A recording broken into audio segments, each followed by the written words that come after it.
It is 9:30 on a Thursday night, and you are tuned in to Beltway Radio and Beyond, which can mean one and only thing. I got the bell back. The Welcome bell's to back. ChipChat. I'm Chip. Who are you, Tez? You just told him, buddy. Man, it is good to be back. It is. We were off for, what's that holiday? The one where the pilgrims stole everything. Yeah. Yeah. Including the food. Well, yeah.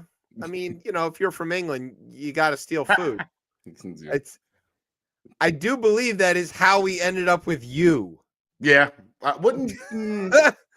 I don't know. The English, looking around, they're like, man, everything here is flavorless. Yeah. What's in India? I don't know. Let's go find out. And then, yeah. Well, what's the other direction? We don't know. We're going to go over there and steal their food too.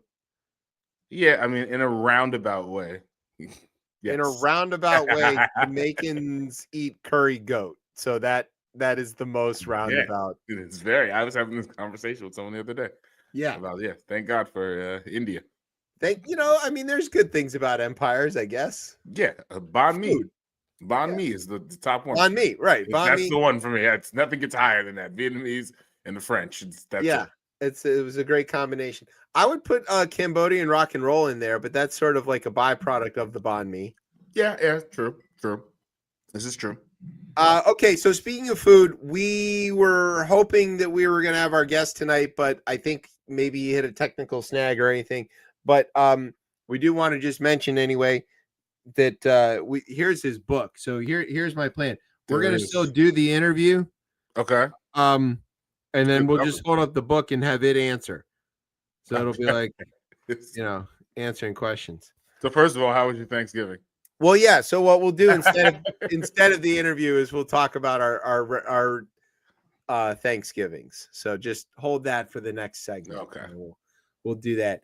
Also, we're going to talk about headlines. There's a lot of headlines. There's, of course, all the updates on Pickled Pete and what's going on over there. There's even going to be a pasta course later. There was going to be a pasta course. I think I took it out of the story. But, there's a fight about pasta with the Italians. So, yeah, I know. This is probably, I think we maybe talked about it recently, but the shit is going to hit the fan. Oh, we did. Maybe like three shows ago, I think we talked about it. That they're putting duties on the Italians for dumping pasta in America. Yeah. The update on that is more nonsensical than the original story. So we'll get to that. And there is breaking news tonight, which we may be able to touch on, which is that, there's two breaking newses. One is the Supreme Court decided, Texas can go ahead and racially gerrymander whatever they want, which we figured was going to happen. And two, the grand jury is not going to re-indict Tish James because of why. Yeah.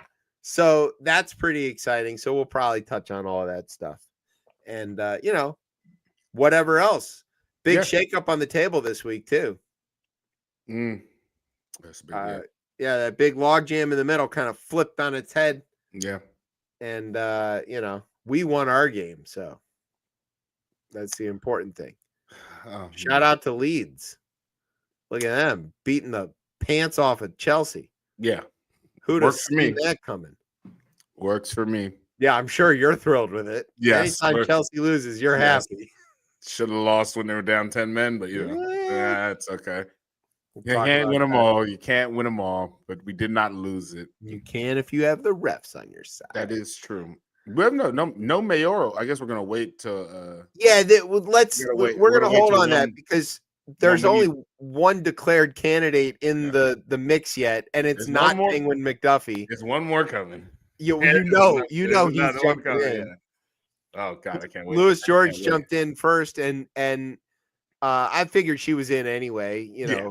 And her versus McDuffie is going to be an extremely middle of the road campaign. I don't know. I think it depends on if McDuffie chooses to do the fair elections. Like that's where I want to see, because if If he chooses not to do this, then this has now become a clear race between the a people-powered campaign and versus the Uptown Money campaign. Yeah, exactly. This is so it'll be interesting to see if he makes that choice. What I mean by boring is that neither one of them are like bomb throwers or funny or have any real personality to speak of. I think bomb thrower Janice will be a bomb thrower. I think compared to Penguin McDuffie, yeah. Yes. I mean compared to Muriel Bowser as well. I think sure. Yeah. But I'm you might lose.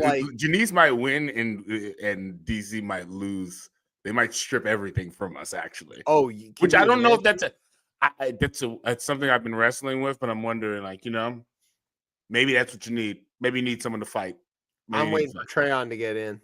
No, no. You know he's gonna. No way. No. Better bargaining chip of choosing one of them to endorse. Better for him. I think maybe. I think it's a better. Yeah, because he could swing. He clearly could swing 8. Yeah, I to the extent one person may matter. I mean, yeah, for sure. Yeah, I think he could. So I don't know. It's gonna be. I'm excited for the. We'll see. That's gonna be fun. But we got a lot of time for that. We got time on that. Current mayor for life is still mayoring for life. She has the same initials, same number of terms. Yeah, consecutive anyway. Yeah, consecutive. No. Maybe going to jail soon. No, maybe looking. Trump will lock her up for painting the street or whatever, and then he clearly likes her. Clearly, it's a little weird. That's a little weird, right? I know, because she's a good politician. She's a really good politician. I don't care what you say about her. I have my thoughts and feelings about her on certain issues. That some don't even pertain to me necessarily, but I don't think have been handled in the correct way. But yeah, she's good at one thing: staying in power and keeping DC out of Congress's bullshit. Yeah, and she'll go down in the history books for a lot of reasons. They should name the stadium after her. I think they should. People probably say you're mad for it. I think they should clearly name the stadium. If she was Barry, Barry would have put his name on that stadium already. You're right. Yeah, he put his name on buildings that aren't named after him. Go up 14th and go to the service center, and it has a name, and then it says Marion Barry Mayor right below it. No, I think the stadium should be named. I think it's like the Franklin Service Center, and then it says Marion Barry right below it. He deserves it. He was something. All right. So anyway, that's going to be the show. We're going to have a good time. So yeah, do you have a word?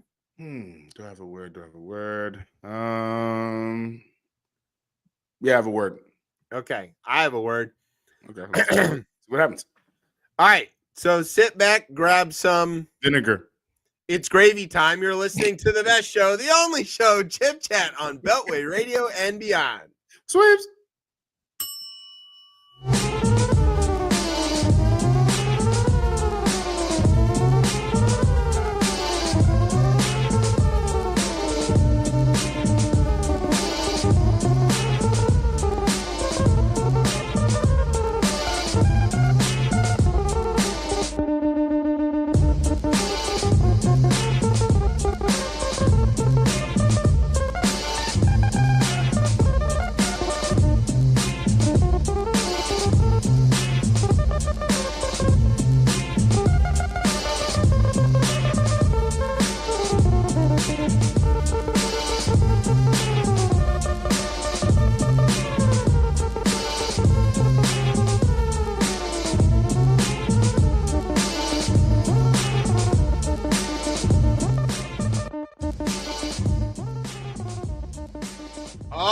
Welcome back to Chip Chat here on Beltway Radio and beyond. I'm your host, Chip. With me is Tez. What's popping up?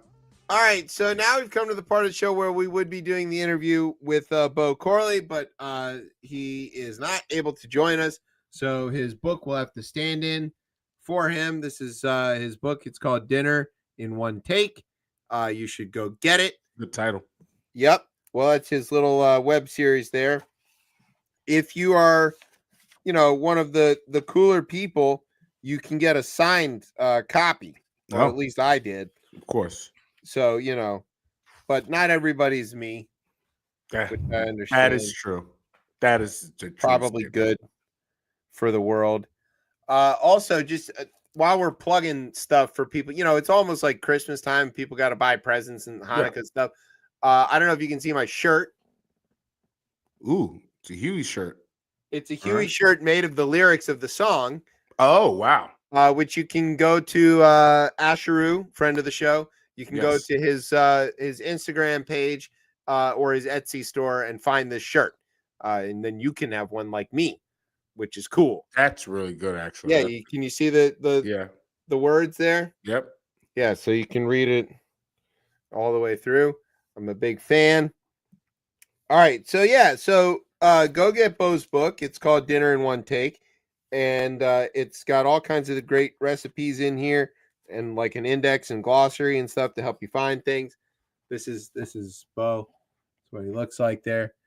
So we're gonna pretend that he's here, and we're gonna ask him the all important questions. Okay, so hey, Bo, how was your Thanksgiving?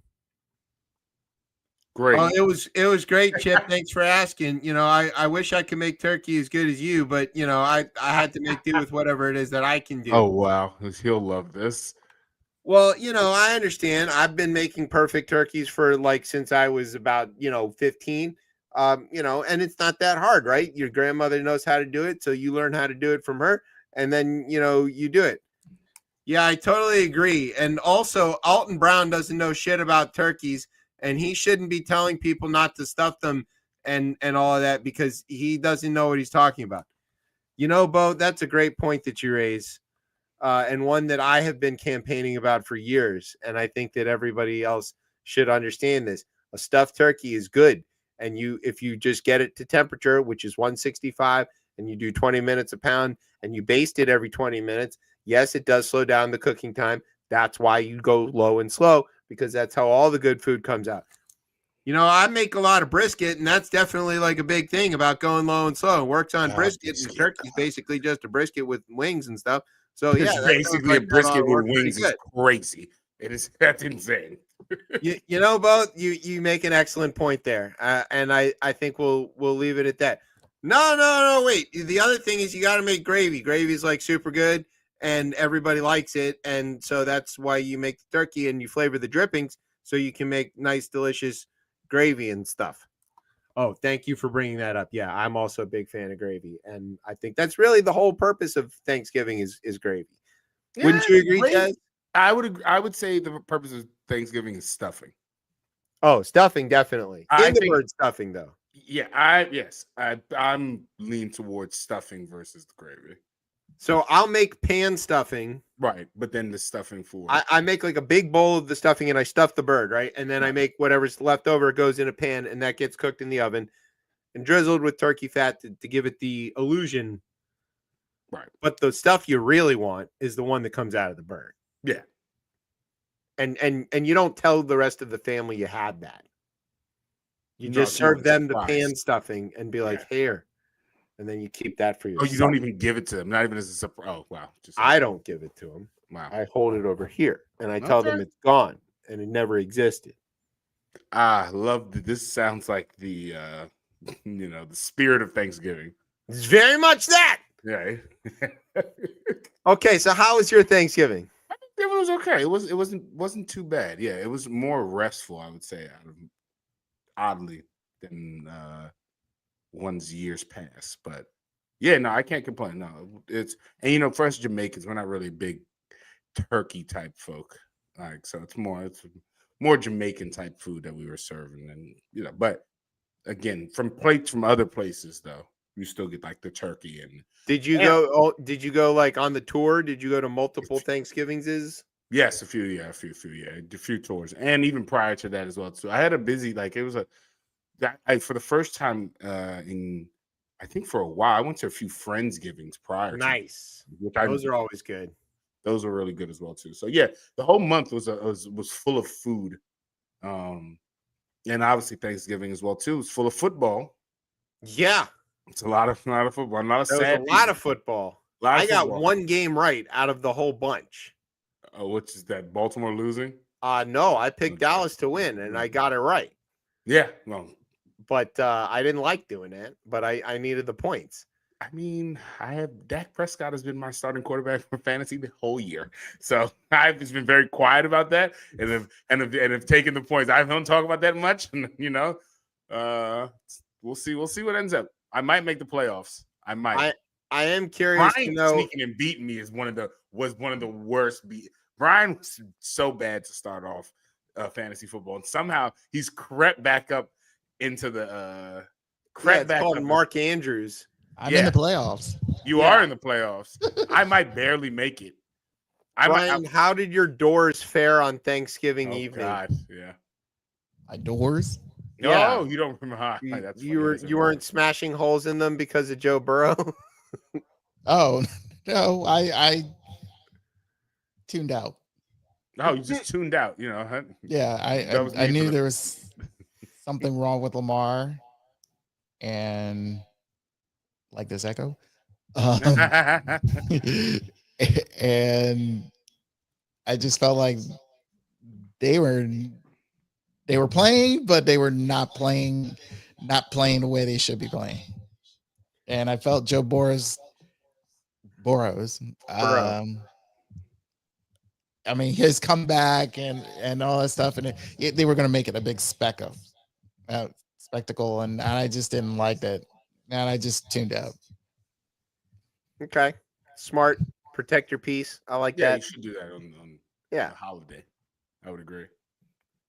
Well, I got to have Thanksgiving on Saturday because the family was out of town for other Thanksgiving.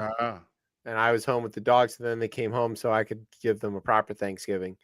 And so had turkey, you know, I worked, but it meant I had extra time to prep, and I did all my prep stuff. Sounds like it might have actually been advantageous to have more time.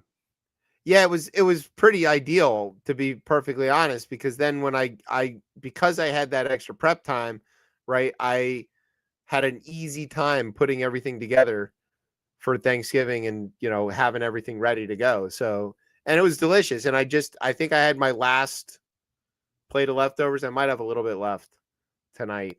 But you know, well, cause I'm delayed, right? I'm right. Yeah. I was going to say 2 days, 3 days later. So that's maybe also part of a good reason to do it on that Saturday. Cause you get to have the leftovers later into this is true. Post Thanksgiving week. So, yeah, delicious. Thanksgiving itself, obviously, there's a lot of conflict about it. People are kind of uneasy.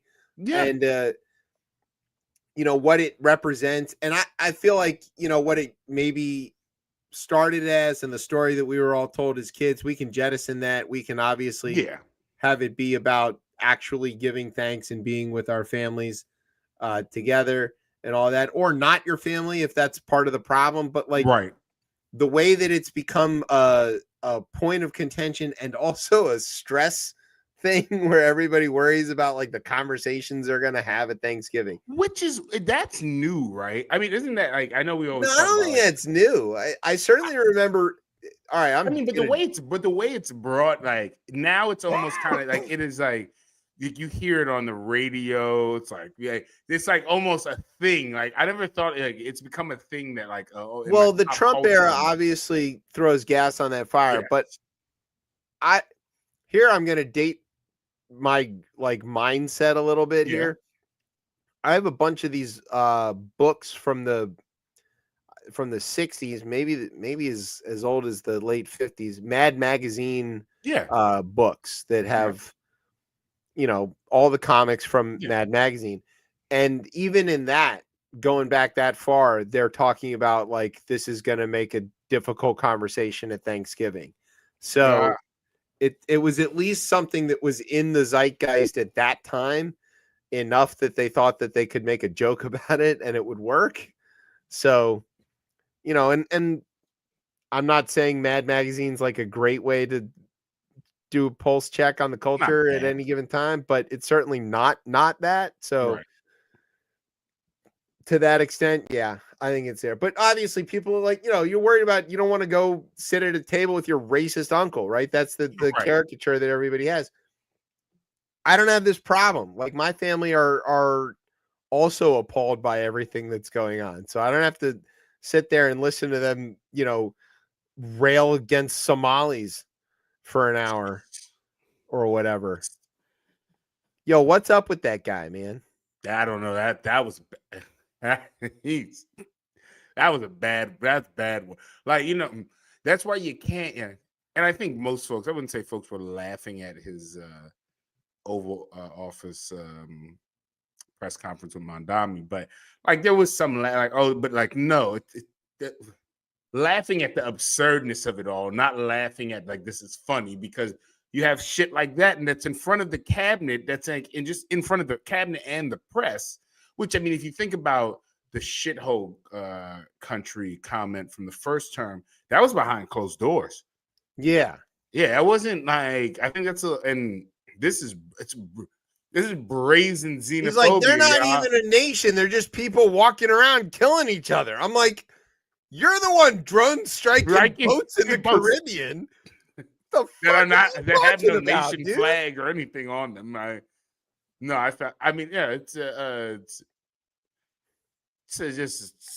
It's all Omar, right? He hates her so much that he's like, yeah.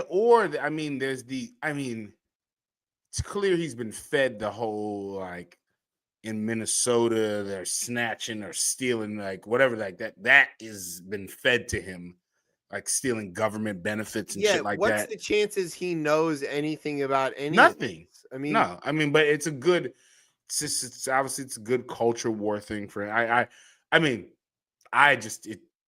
You gotta call that type of shit out, because that's not you're a few steps. I mean, especially when you already have like the administration like rounding people up, like whether it's with ICE, and now they're sending ICE there to look at whatever 100 people that might have overstayed like visas or some shit. There's it's not like 80,000 Minnesotans who have Somali heritage. Right. 80,000. Yeah. There's not that many ICE agents. No. So they're not going to be able to get all of them. And like most of them are Americans. That's the thing. Yeah. No, those comments, you got to call that shit out. And it's blatant racism, xenophobia, whichever. Yeah, you just got to be great. It's anti-Islamic. You got to be honest. It's everything. Yeah. I mean, Jesus, what? Yeah. Like, if you've not heard this press conference in front of the cabinet, you mentioned it, and I was like, wait, is this a new one? Because he had been on it yesterday. Yeah. And then I heard it on the radio. I heard a little bit of it, and then the first thought I had in my mind is like, does he know where Somalia is? Right. Could he find it on a map? And then I was like, could he find Minnesota on a map? Yeah. And then I remember that he called Tim Walz retarded. Yeah. Somehow in the middle of this. And like this one Republican congressman was like, all right, that's it. I've got a kid with Down syndrome, and that's the line where I'm not going to let you say this stuff anymore. He didn't have any problem with like calling the Somalis a bunch of names and stuff. But he's like, oh, whoa. How am I taking strays here? It's like, well, did you think the leopard wasn't going to eat your face too? What is the problem here? Also, giving credit though, he was at least awake for that. So that's a step in the right direction for Trump. It was a step.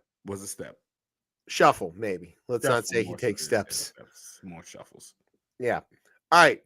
Here's what we're gonna do. Why don't we just do some headlines? Okay. Before we take a break, since that was just sort of like an extended intro, which seems like a pretty good idea. And then we can get to some of the updates and other things when we get into rundown and all that. We'll take a break after the headlines. So, all right, Tez, you want the first one? Sure, I'll take the first one. All right. Defense Secretary and man who tailgates at wars, Pete Hegseth, explained that he was too busy to watch the sequel to his first live murder. Yes. Also, we learned today that it took apparently 4 strikes to destroy this boat. There wasn't just 2, it was 4. And that the 2 survivors were outside the boat trying to flip it back over to get into it when strikes 3 and 4 hit them. Appalling. They were clearly a threat, foundering around in the water there. All right, I'm sorry, back on topic. We'll get to that later. Republicans in the House and Senate are starting to ask questions about Trump's strikes on suspected Venezuelan drug boats. Questions like, were any of those drugs mine? And isn't Venezuela in Mexico? Right, of course. Pete Hegseth appeared at a cabinet meeting with a name card in front of him that listed him as the SS Secretary of War, or the S Secretary of War. The extra S was for extra strike on that boat. Yes. Seriously, putting SS on anything in the Trump administration seems a little too spot on, even for wannabe Nazis. I mean, yeah. Come on. It's kind of weird. It's kind of crazy. It's kind of spot on. During a cabinet meeting, Trump appeared to fall asleep while Marco Rubio shouted incoherent praise at him to try to wake him up, like taking over the college football playoffs. Right. They were right. Miami should be in, though. I agree. They beat Notre Dame head-to-head. Okay. Well, yeah. We'll talk about that later. All right, let's see. Seriously, the sound of Rubio's voice makes a lot of people fake falling asleep just to get out of a meeting. That's fair. Yeah, no. I'd give him that. If you thought he was faking it, but yeah, droning voice. It was revealed this week that a member of Caroline Leavitt's family was swept up in ICE raids. So I guess it's true what you say. You really can't sleep with the help these days. Yeah. All right. Sabrina Carpenter told DHS to stop using her songs in their videos, marking at least the second time Republicans have tried to appropriate the message of a carpenter. Yep. That's a Jesus joke. Those evangelicals. Kristi Noem has been linked to a shell corporation benefited from millions of DHS and government contracts. Worse still, the company is called Dead Puppies LLC. DPLLC. Jesus Christ. Trump announced lower fuel economy standards for cars sold in America because there's nothing that says you understand affordability like making people pay for gas more often. That's a wild thing. He's like, wild. These cars are too efficient. And people are like, we like these efficient cars. Yeah, people like them. It's crazy. What do you want me? I don't have much to say back to it. Doesn't make any sense. Just go read the next headline. The fuel economy standards are going to be set so low that Fred Flintstone's car will now qualify as a hybrid, left and right foot. Right. Roger Stone. Remember Roger Stone? Oh, what? It's been so long since he's been in our show. He has a new line of suits that may be made in Hong Kong, maybe in Pittsburgh, but definitely make you look like a dweeb. Beijing bros. Yeah.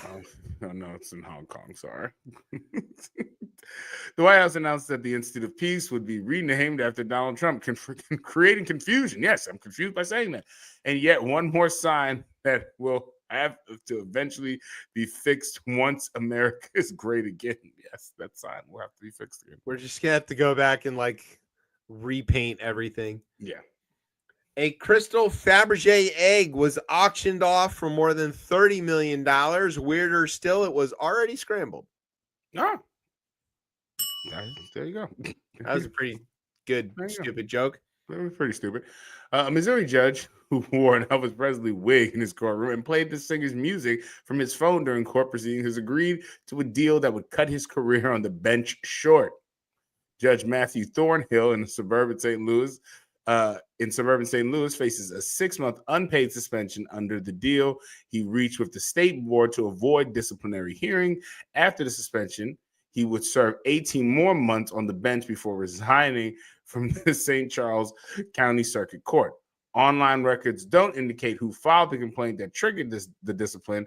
His attorney, Neil Bruntrager, didn't immediately return the phone message, and the story is brought to you from the Funny Names Administration. There's a bunch of funny names in here, actually.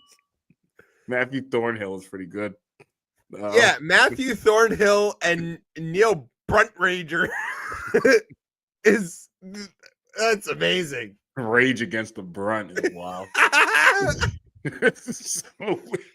I don't know if it's Bruntrager or Bruntrager. It could be Brutenrag. It could be Brutnagger. None of it's good. Neil Bruntrager. Yeah, I don't know. I don't know. So that was an actual story. I just added on about the funny names. That's all real. But yeah, I remember this story about him playing this shit in the courtroom. And then he would like swear people in on it too. Yeah. It's like, I mean, I like Elvis as much as the next person, but that's a very weird thing to do in a court. I mean, the rule of law has been gone long ago. So I mean, what's weird? Yeah, it's kind of on the low end. Yeah, I mean, comparatively to like what's happening in like the Supreme Court. I mean, this. I'm not mad at this. This seems regular. Well, let's nominate Thornhill. Yeah, he can go hang out with Sam and Alito.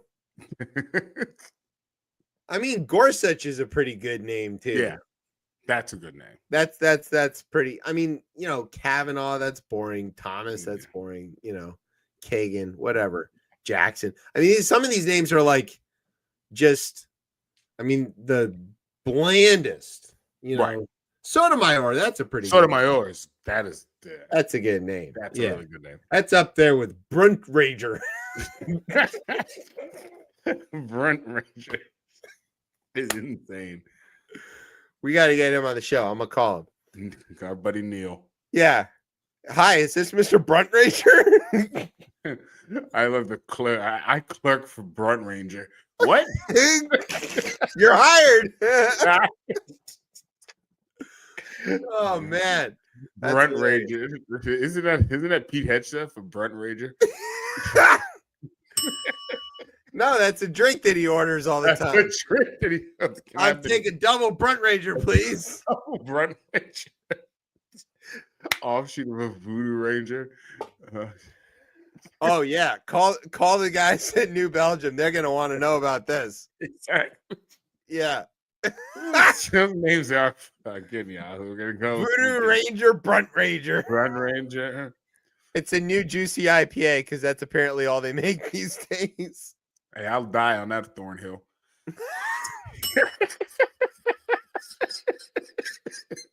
That's kind of a sharp joke, man.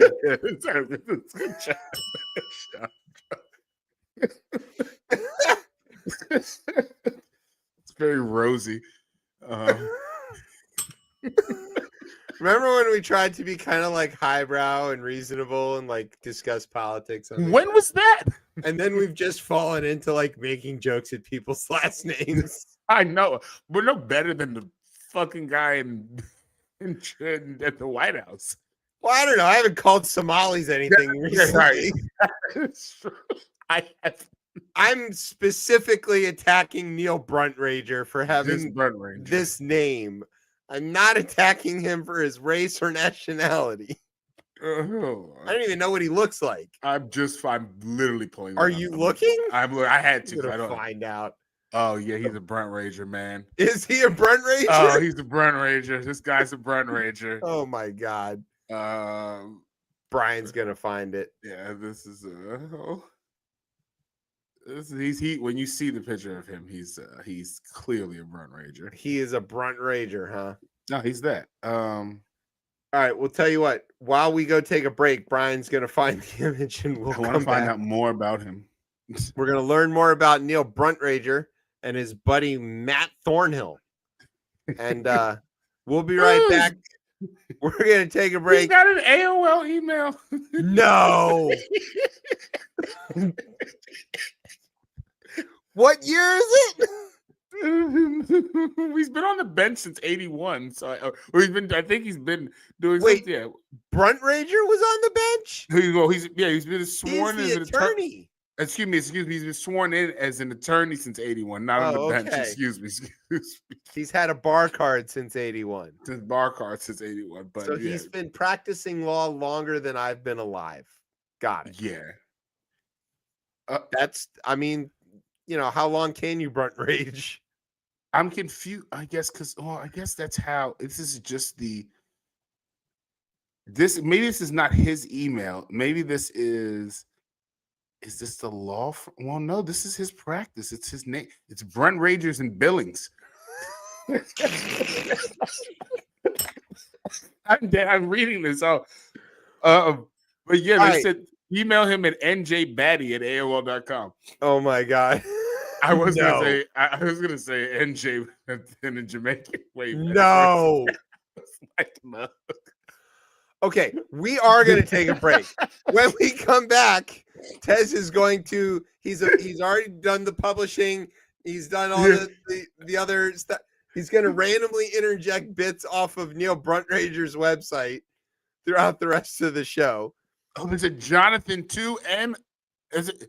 It's a family. Oh yeah, it's a family affair here at this. A family of Bruntragers? Yeah. Oh God. Okay, we're going to take a break while you research this. The same. We'll be right back. You're listening to Chip Chat here on Beltway Radio and beyond. Sweeps.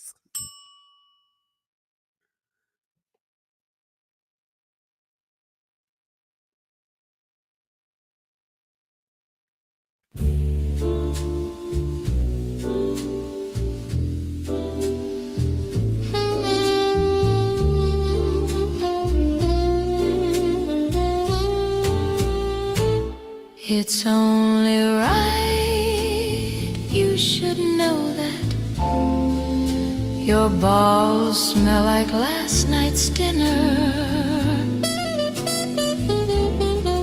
The miasma is pungent down there, like curry left out in a Tupperware.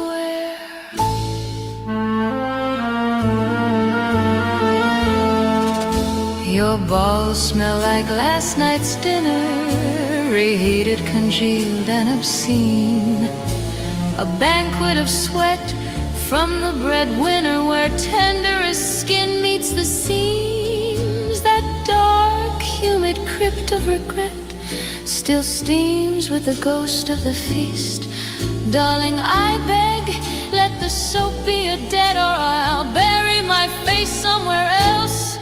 At the least, it's only right, you should know that your balls smell like last night's dinner.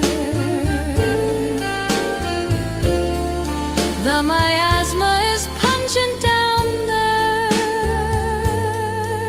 like curry left out in Tupperware.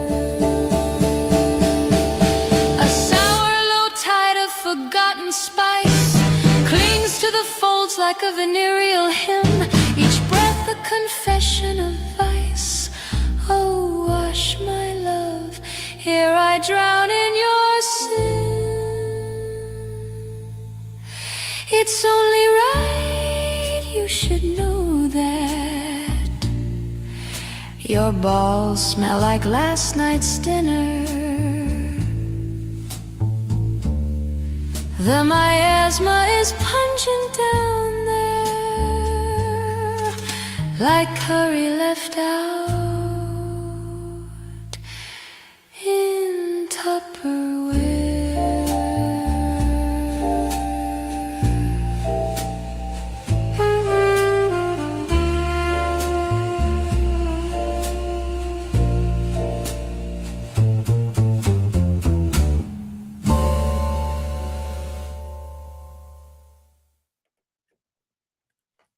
All right, welcome back to Chip Chat here on Beltway Radio and beyond. I might be your host, Chip. With me is Tez. Brian, what the fuck was that? That was Miss Dana Soul. And yes, that title is legit. Which was? your ball tastes like last night's dinner. Or smells like. Okay. Look at Tess's look. I wanted this reaction. You got it. My God. Okay. He's gone catatonic. Somebody wave some last night's dinner at him. No. No. You do nothing of the sort.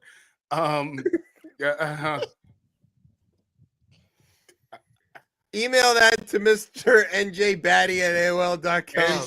njbatty@aol.com. Send all your concerns and comments there. Yeah, I don't. Yeah, let's do your show.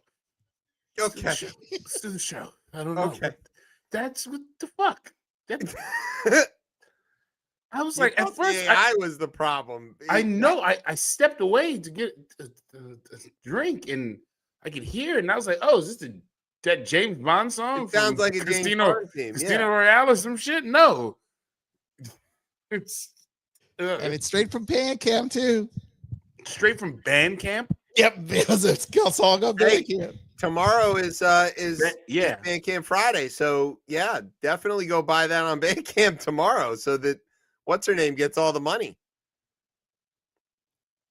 Just What's her name? What is her name? Pheromone? Dana Soul. Oh, Nina Soul. Nina Soul. Yeah, Dana. DANA. Dana Soul. Oh, Dana Soul. I'm like Nita Soul.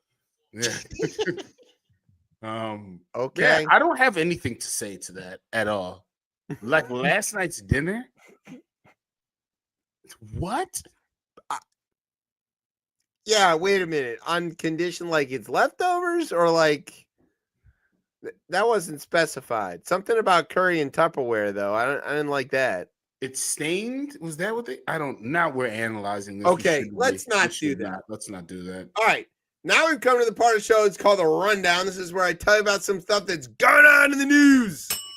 If we were real news professionals, it would sound a little something like this. From Beltway Radio and beyond in Washington, D.C., I'm Emmy-nominated TV newsman and just bona fide sexual beast, J. Scott Smith. And this is the part of the show where I tell some stuff about well, maybe not me, but somebody else is going to tell some stuff about what's happening in the news. So what's going on in the news, fellas? Thanks, Jay. Also, special shout out to J. Scott Smith, who you just heard, of course. He was just named the weekend morning anchor for WDIV Channel 4 in Detroit, his hometown TV station that he grew up watching. This is the second time in recent memory that Jay has been named to the anchor desk. Yeah. So now, he can't say that he's just like this radio guy who lucks up into these TV. He's made for this. And I do want to say he started getting these jobs after becoming a regular on our show. So the ChipChat bump is real. It's real. Takes you high.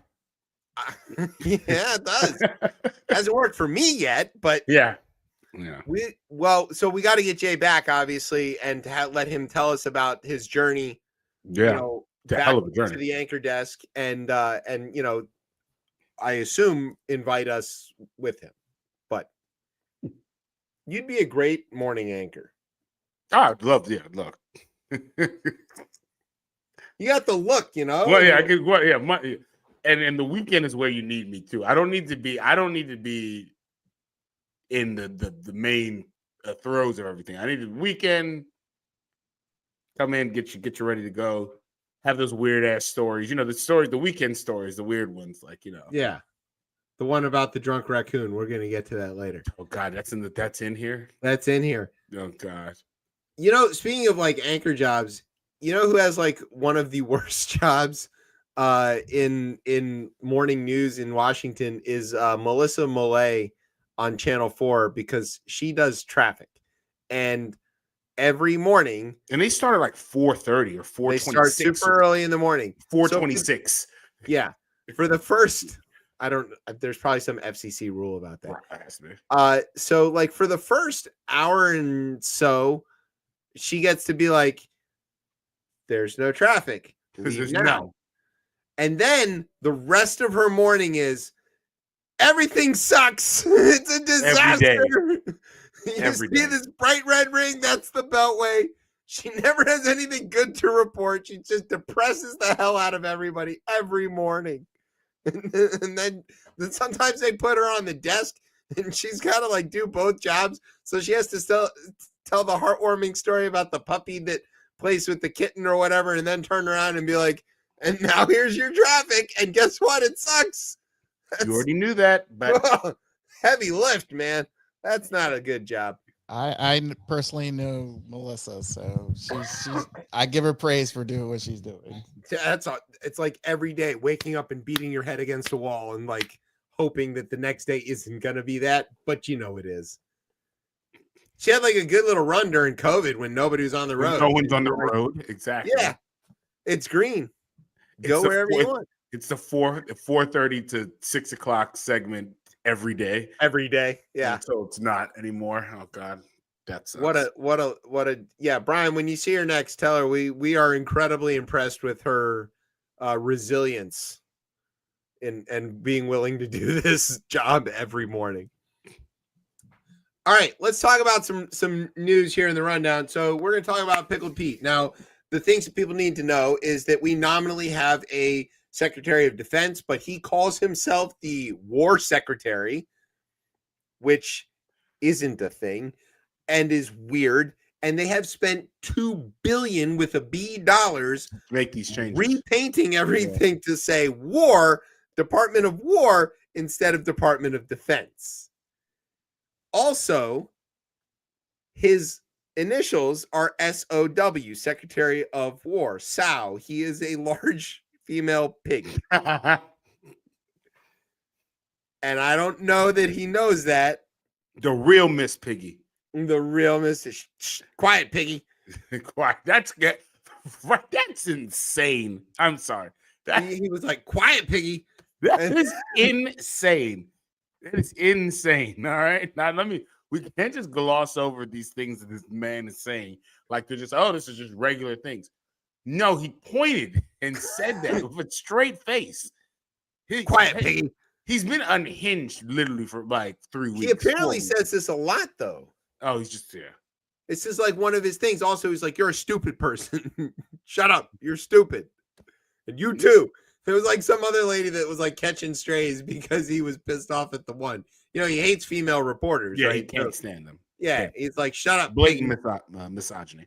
Oh, my God. All right, so Secretary of Piggy, Pete Hegseth, is out here. he's out here doing war crimes. Him? Kind of, maybe. Yes, no, these are war crimes. Here's the deal. The United States Navy is military, it's combined joint forces, are involved in this, let's call it campaign, where they're blowing up small boats in the Caribbean off the coast of Venezuela, and in a couple instances in the Pacific off the coast of Ecuador and Colombia. These are very small boats. I want to be very clear about that. So, like, even if they were packed to the gills with drugs, they hold much less than, say, a truckload. Okay, it's a very small amount of stuff that they're destroying, but they do have a bunch of people on them, and that doesn't seem to matter. And none of those people have been convicted of anything, which also doesn't seem to matter. And none they've been sentenced to death. And none of them are like directly threatening any Americans either.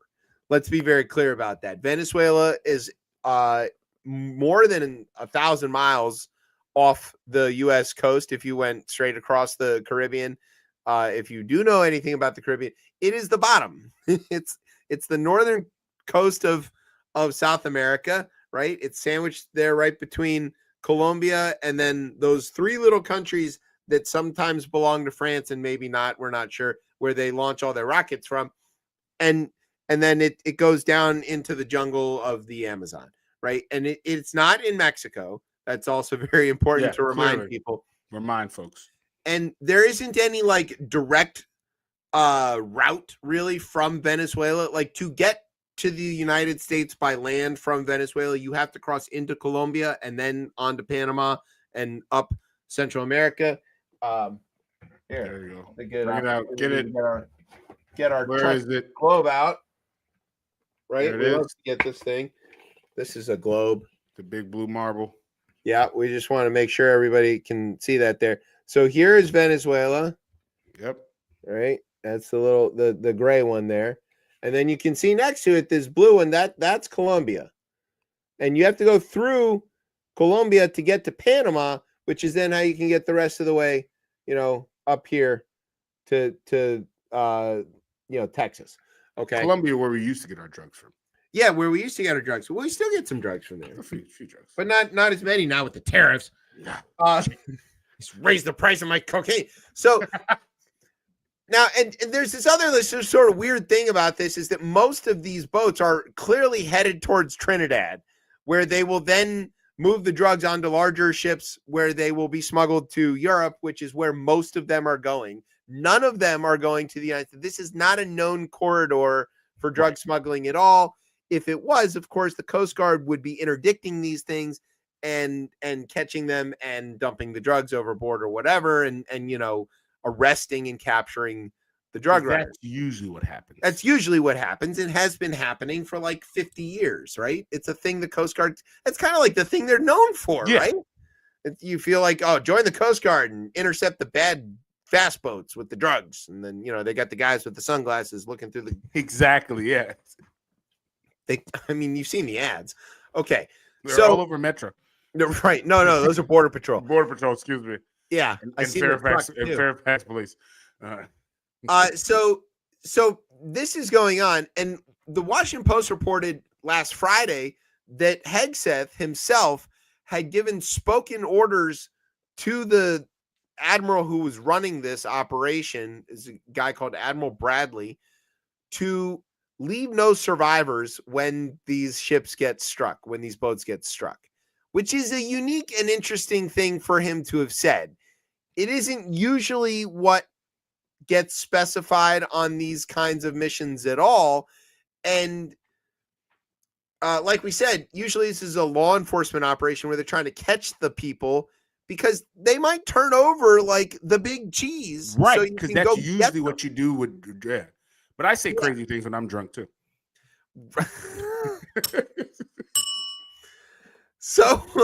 So Wild Pickle Pete was telling the admiral that it's also important to point out in this story that there was another military person involved. He was in charge of the Southern Command, which is the group, the part of the world where this is happening. It's South and Central America and the Caribbean. His name was Halsey, Admiral Halsey. He's black.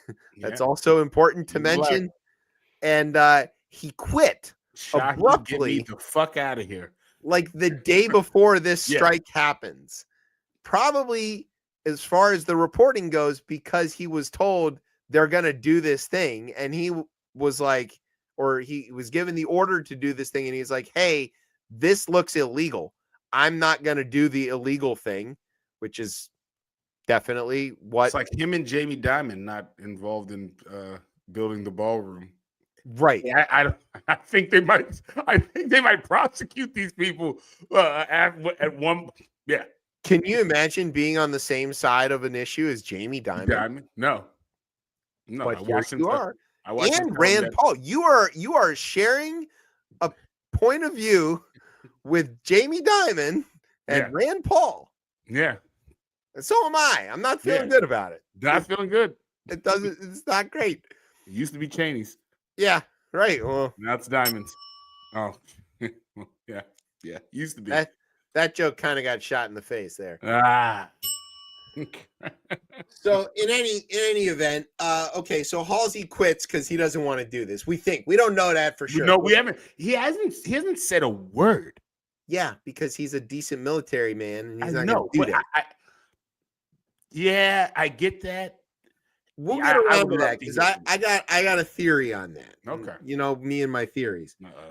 All right. So Bradley directs the strike to happen under Hegseth's orders to make sure that they leave no survivors. Well, we learned that this actually took 4 strikes to accomplish. This boat is small. They killed 11 people. So if you think about a boat in which you could fit 11 people, right? It's not a large craft. No. This is something the size of like a bus. Okay. The missiles that hit it are larger than the boat.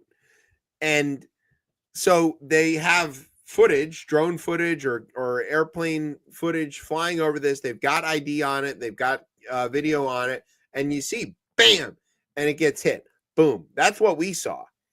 What it turns out is a few people survived that initial blast.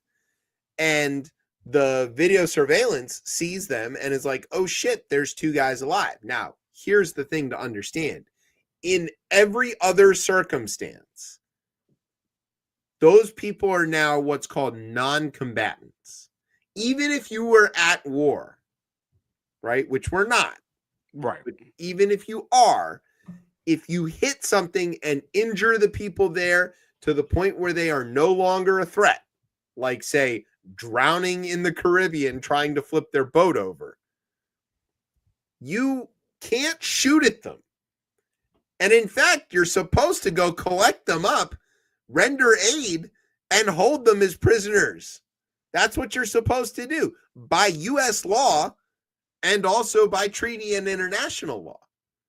This isn't one of those things where like, well, it's the law of war. Well, there's no laws in war when it really comes out. We're not talking about that. United States law and the Uniform Code of Criminal Justice requires them to do that. But instead, they're like, nah, hit him again. Bam. And like, again, something was still moving. So they're like, hit it again. Boom. And they're like, whoa, shit, that guy's still alive. We better kill him before he tells everybody that we blew up his dying friend. Kill him too. Bam. And so they did that. They did all 4 of the Bams. Okay. Shout out to Bam, who hosts a show on Friday, by the way. It's spelled differently. He's got 2 M's.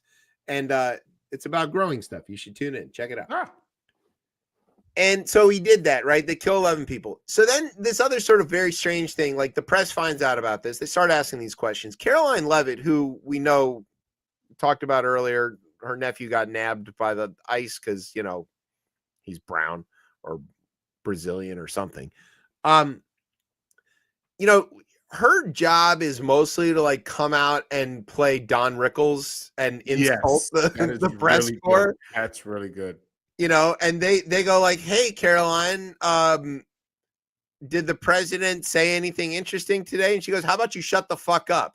Right. She's just like a really off the cuff kind of press secretary. Yeah. But instead, she like comes out and does this weird briefing when people are asking this question about the double tap strike, where she reads a really scripted line. She says that Bradley, quote, worked well within his authority. She called about Bradley, by the way. She didn't say Hegseth. She said Bradley, the admiral, Frank Bradley. She said he worked well within his authority and the laws directing the engagement to ensure the boat was destroyed.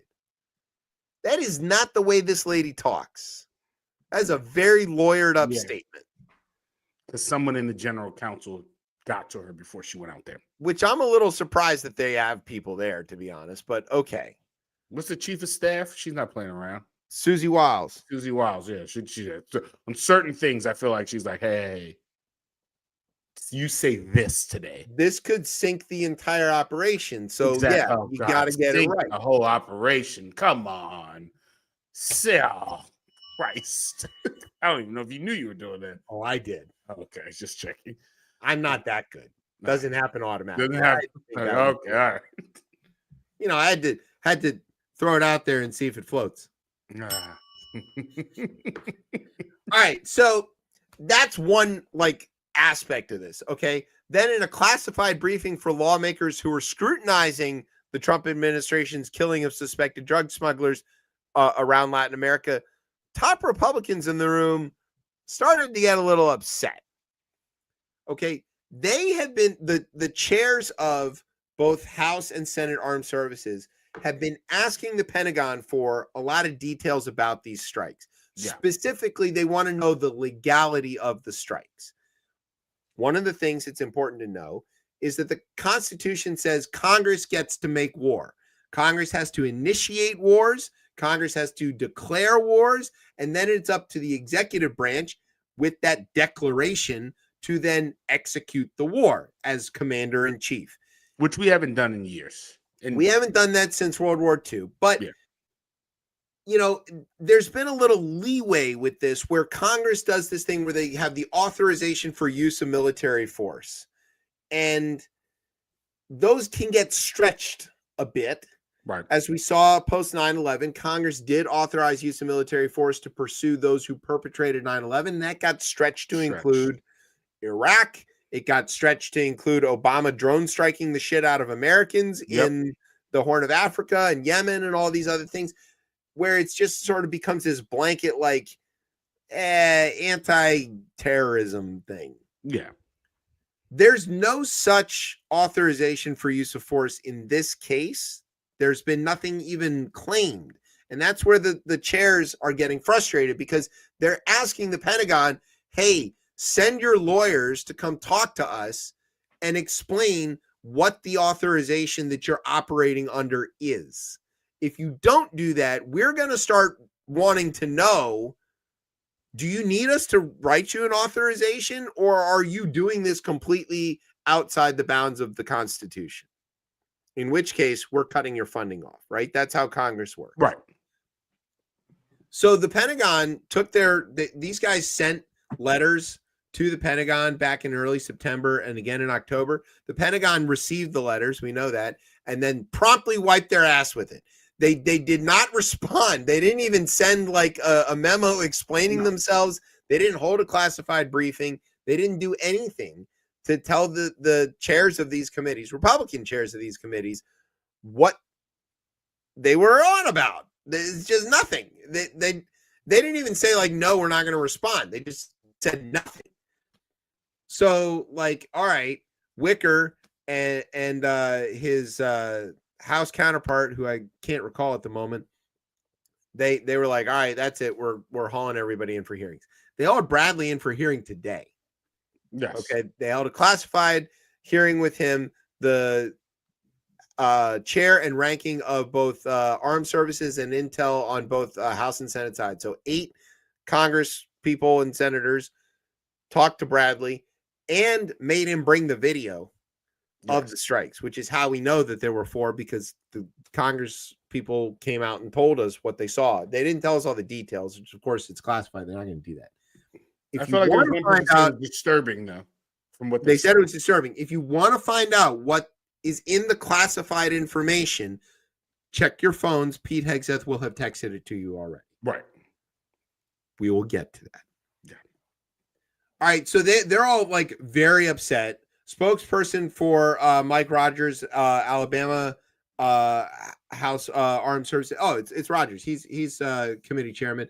He said that it was he didn't want to share the details of the discussion, and they wouldn't be responding to claims about what was said regarding that. But since then, exasperation among Republican lawmakers has leaked into full view. Key lawmakers have questioned their confidence in Defense Secretary Pete Hegseth, Pete Hegseth, and GOP-led committees have embarked on the most aggressive oversight campaign so far into the former Fox News host's tumultuous 10 months at the Pentagon. 10 months! 10 months is like enough time to grow a baby. Yeah. And he has killed dozens of people in that time. Interesting. Okay. But let's not forget this one, right? The Pentagon's top independent watchdog, they do still have an IG's office. What? Yeah. Yeah. They fired all the other IGs. This is a Trump-appointed IG. Has determined won't be there for long that Pete Hegseth violated security protocols and, key to this, endangered U.S. troops and objectives by using a personal device to share operational details on the unclassified messaging app Signal, according to people familiar with the findings in a forthcoming report. That's an incredible graphic, Brian. Great graphic. Thank you. Oh, God. He's like, the fuck did that speech bubble think they were doing? Look, he's drunk red. You know him and Kavanaugh are fun. Oh, God, yeah. They get hammered and talk about raping and stuff. Oh, God. It's not funny. Yikes. I don't know. That's not Yikes. Funny. I was just about to say, I was like, might drink with them, but I'm never going to a party with them. Whew. I don't think you can handle that much cocaine, to be honest. No, at all. All right. So, yeah. So not only is Hegseth out here ordering war crimes, he's also ordering war crimes, texting the plans to random ass people, including reporters. How long does he have? Oh, his leash is super long. Why is it longer than you think? His approach is, I mean, one, he was always good on television, air quotes on that, right? He's good on television. I think the way he's a pit bull for the president. Yeah. Like the way just from the way he speaks and attacks reporters. I mean, the reporters he's attacking at this point, I thought were all friendly people because that's what's left, the Pentagon. No, I think his leash is super long. I don't know what it would need to be. Maybe it's more of these incidents, which we will have more over the next 4 years. But I mean, if I was to think he would end up getting pushed out, I think he makes a 2-year mark. And actually, I don't think he gets pushed out. I think he might resign. Well, yeah, I could see him after the midterms or something like that resigning. So, the question of like, oh, he's a pit bull for the administration or whatever. So was Marge, and he turned on her. Yeah, but Marge isn't the Secretary of War. He didn't get nominated into the administration that way. Like, yeah, this guy will do everything. He will do and rubber stamp anything that the president asks for. So yeah, that's why I think he's not going anywhere. And Trump has seemed to have been very loyal to this individual. Yeah, that's the thing. A little strange. But like in other instances where he's had people who he's loyal to, who have been sort of similar to Hegseth in various ways, when the drama around them gets to be too much, right? He jettisons them and gets rid of them, because what he doesn't want is to constantly have to answer for all this stuff. He's tired of this. He's tired of answering these questions, so he just fires the person. And then he calls him a stupid person and says that, don't ask me, ask him, or whatever. I don't know. I think when we get more evidence of some of these strikes, if there does get to be more, if the videos come out, here's that thing that I was going to get to earlier. Hegseth and Trump have thrown Bradley under the bus on this, essentially saying it was him. We didn't tell him to do it. Say they have full support of him. Yeah, they say they have full support of him or whatever, but they also say that he's the one that did it and not under their orders. I didn't hang around for that. Yeah, right. I had meetings to go to. Here's the thing, though. That was not well received within the military itself. Not at all. Yeah, the comments that come out from the military, they're damning. And you really can't, civilian control of the military is super important, but the military does exist as an entity. Yeah. And whether it's the individual branches or whatever, they do have the means to leak this stuff if they want to. If they've got the tapes, which they do, and if they've got the tapes of Hegseth ordering it, which I'm pretty sure they do, if he gives them enough reason to, they're going to find a friendly reporter to leak this to. Yeah. And so, like, again, it's sort of a strategically stupid way of doing things to, like, displease the people who could ruin you. If you think about, like, a criminal enterprise, right? Like, there's no honor among thieves. Right. One of the things that you often find out when the FBI or whatever breaks these things up is that these guys have screenshots and detailed information on their accomplices, friends, whatever you want to call them, because they fundamentally don't trust them. Right. And they need to have they would come. Yeah, they know the day's going to come, so they have the evidence for when they get pinched so that they can hopefully buy their way out of too much trouble. The military's thinking this same way all the time. And if they get a suspect order, they definitely record that. And they go, all right, noted. We're going to go ahead and take care of that for you, and we'll probably jag it a little bit before we go out and do it. But just to let you know, we got you on tape, and we got a screenshot and a memo and all this other kind of stuff. So if you fuck us, we're going to fuck you back much, much harder because they're the United States military, and they can do that. So to your question about, like, how long is his leash or how long can this go? I think if he does one more thing to piss off the uniformed service, they let it out. They let all of this out. And he's going to do that. He's going to do that. Yeah, I give him another week or two. He's going to throw another commanding officer under the bus, and they're going to be like, you know what? We're done playing. I'll go take that Senate briefing right now.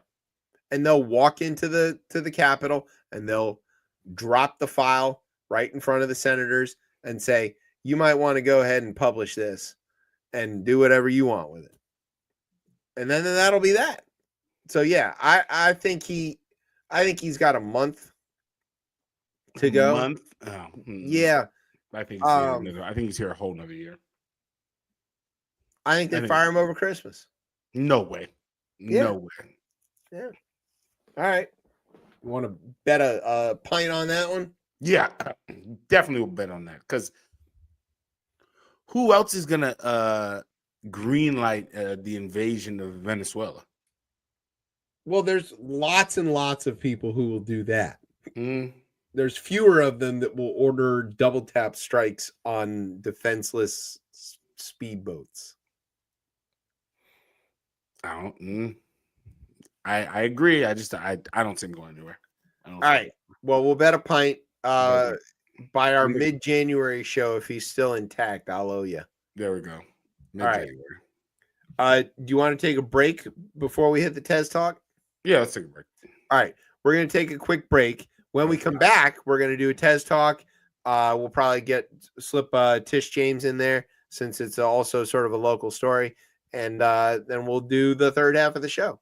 All right. So you're listening to Chip Chat on Beltway Radio and beyond. Sweeps.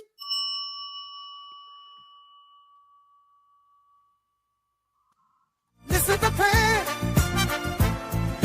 You guys just don't understand. I'm kissing with a heart on. Coming in the seat. I'll be back to bed in a minute, baby. Won't this be? 4 chops, 4 pints, half a street dough. Grab 2 birds laughing. A sea juice flow. Back in mine, ice low. She's pulling me close. Halfway in Bladder Springs, babe, here we go. She says, don't you dare stop now. I'm bombing to the loop. Swear I'll be quick somehow. I'm kissing with a heart on.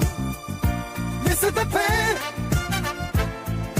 You guys just don't understand. I'm kissing with a heart on. Coming in the seat. I'll be back to bed in a minute, baby. Won't this be? Oh, no. 10 minutes later, I'm kissing again. By the side of a walnut, that wasn't the plan. Flush shape, stagger back, sheets cold as stone. She's grabbing knickers and coats and fucked off home. Left me screaming, honey, it's better call. She calls up to the window, now I've heard it all. I'm kissing with a heart on, missing the pan. You guys just don't understand. I'm kissing with a heart on, covering in the seat.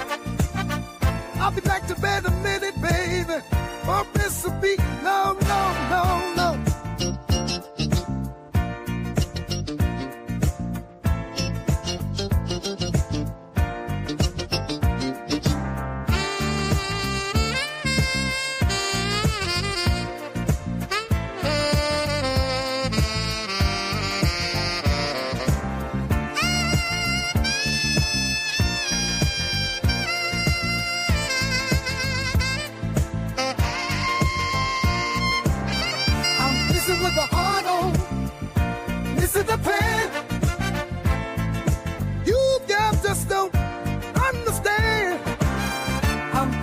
a hard home. Coming in to see. I'll be back to bed in a minute, baby. Won't this be a home?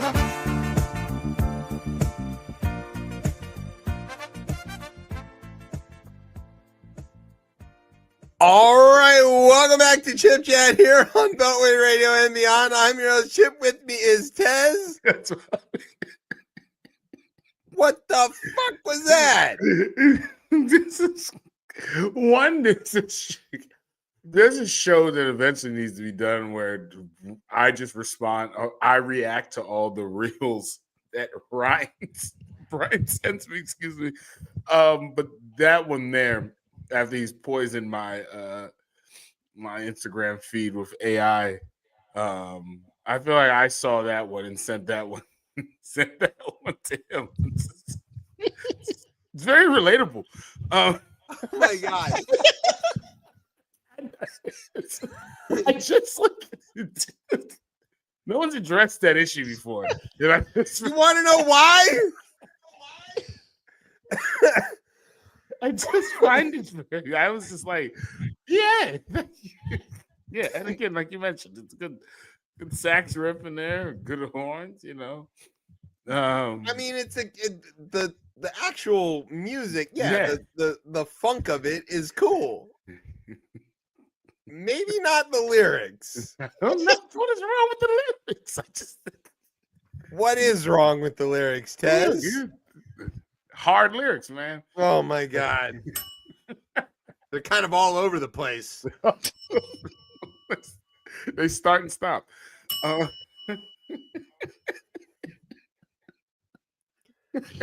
don't know if I'm proud of you or ashamed of you or both. This is your personal growth live on the radio. My face. See, this is a good segue. Where next week, segue. Yeah, good segue for next week to mention that we're gonna have the return of the Chip Chat clip game. Yes. Oh god. So yeah, so be amazed what kind of a title this clip will be. So next week we've got our friends from Menostart are going to be our guests, and then the rest of the show is going to be the clip game. So Brian has been assembling clips like crazy. I can't even post them as fast as he can make them. And he names every single one of them. Yeah.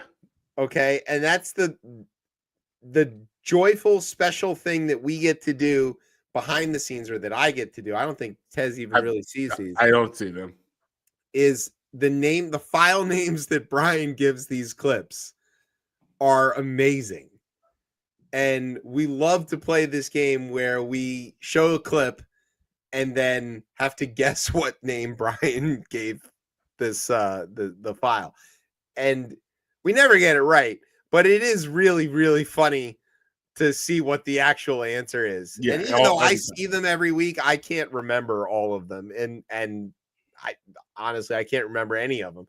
So it's just like hilarious. And I tell everybody, you got to tune in for that. If you're gonna miss anything, for the rest of the year, that's fine. But the clip show, that's the show. That's the one you want to see. All right. Let's do a little Tez talk here. Yes. Do we have the sound effect still somewhere? No. There we go. Look, there go blue. Birds. Go blue. Go blue. God. Shout out to Gerald, by the way. He called me today. Birds. There you go. Just a great moment in show history. He called me today and said, good luck on the show tonight. So, thank you for being the voice of the Tez Talk. Oh my God. I wonder what that clip was called. All